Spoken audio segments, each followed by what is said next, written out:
Good morning and welcome back. If you were with us at the top of the show, and we hope you were, we talked about Big Boy, an animal, a dog, and a pretty one at that, who's gotten some world-class animal training, but there's a little bit more than that. You have people who can train the animals properly, and then you have the folks that can somehow connect with them on a whole different level, which brings us to our next guest, and this is Elisa Sullivan. Elisa, welcome to the show. Thank you. You are the dog Whisperette. I know am, because yes. it says so right here. Yes.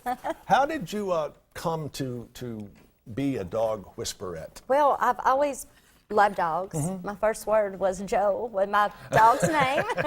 All right. Believe it or not. And I've just always studied the behaviors. I grew up in a mining town, and there was a little community with strays everywhere. So I just took it upon myself to just start learning the behaviors of the animals, trying to find them homes, rescue. I've been rescuing since I was a little girl. Right. But then I learned that more of our behaviors causes their behaviors. So what we do, what I go in is I train the humans. I really don't ask the breed of the dog. I don't ask the age of the dog. And my motto is, you can't teach an old dog new tricks until you change the owners. There you go.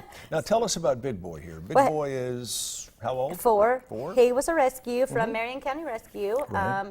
He had been, had Lyme's disease, 44 pounds. So I got him and I brought him back to health. Fattened him up, didn't Fattened you? him. He's 95 pounds now. He actually goes and trains. He's one of my trainers. He does really well with puppies, teaching them how to introduce. If they're really hyper, he'll, show them how to calm down and calmly meet him. He looks like he's a little camera shy because he should be facing the other way, but you are a pretty dog. He's got to always face us. He loves, because he sees you as a leader. So if a dog sees you as a leader, they're going to want to be with you. And what I teach the people is once you become a leader, the dog will follow. And I can change any behavior within one session. One session. One session, yes. Before we get into that, tell me what you think the biggest mistake is most owners make in trying to train their dogs. Well, they don't follow through. When you give a command, it's like with kids. You've got to be calm but assertive. They got to know you mean it, and you've got to follow through. And I use my body language. I use my voice, calm but assertive.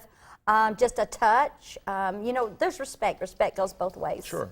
I have to show him respect, and then he shows me respect. And you specialize in rescue dogs and dogs that have been abused from a young age. Yes, because the insecurities, they're like humans. Does that make it harder? No, not really. I enjoy it. I love being able to bring out the insecurities of the dog, and as a strong leader, I help them overcome it. If it's running through water, if they're afraid of water, I run them through. I don't give them time to think about the action before they do it. And once, it's like humans, once they get over that initial fear, then they let it go. And how do you reinforce that behavior? By training the humans how to do it. By training the humans. And believe it or not, it's all psychological with a dog. Once that I retrain their brain and teach you to retrain their brain, that's the way they behave.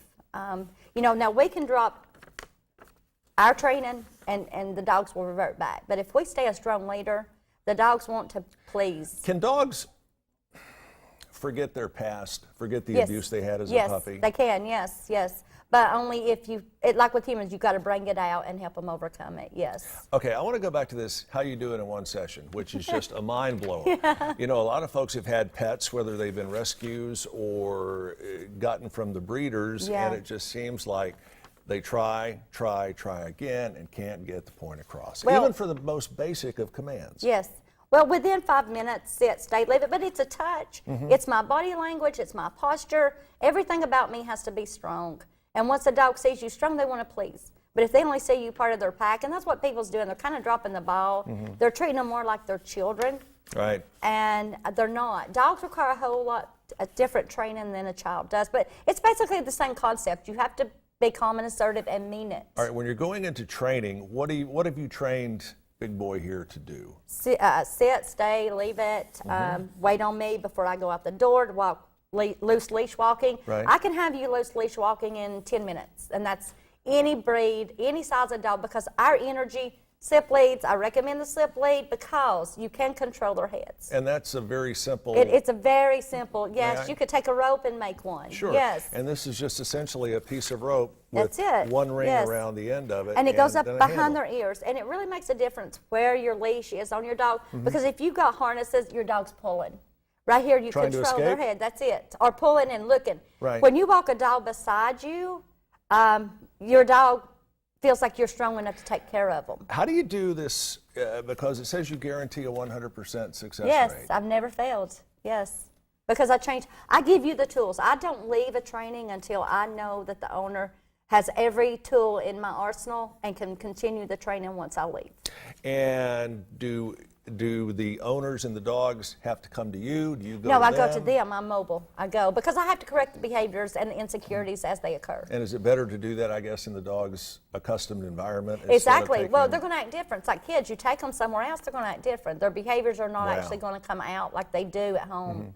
And it's like claiming your door. You know, dogs, I want 3 barks. I say we never take the barking away from a dog because that's what we have our dogs for, us to alert us. Right. But anything after 3 or 4 barks is just unnecessary. Then you correct with a touch and you back them up. You use your body because when you become powerful, and dogs, they don't want to be the leader. That's Sure. why you have a very insecure, nervous, dominant leader who bites, goes after dogs, goes after humans, but if they're in front of you, All right. I'm fascinated. you're I hope asking you'll- them to protect you. I hope you'll come back and join us for a future edition of Let's Chat. And if we can get you up early enough, come down and join us for the morning I would love show. to take calls. I would love to empower people over, the phone. Just We will do that. simple We will do steps. that. How do folks get in touch with you if they'd like more information? It's 423-661-9929. I'm on Facebook, Dog Whisperette. Like me on there. I've got videos of my training.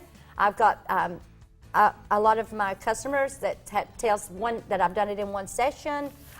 Just reviews. I've got 5-star reviews, Wow, and very I've never nice. failed. Very nice. So- Nice to meet you, You Miss Elisa too. Sullivan. We will see you back here on a future edition Yes. of Let's Chat. All We right. will see you coming up here in just a few minutes. Right now, here's another dog lover in the studio, and it is Jess Raby.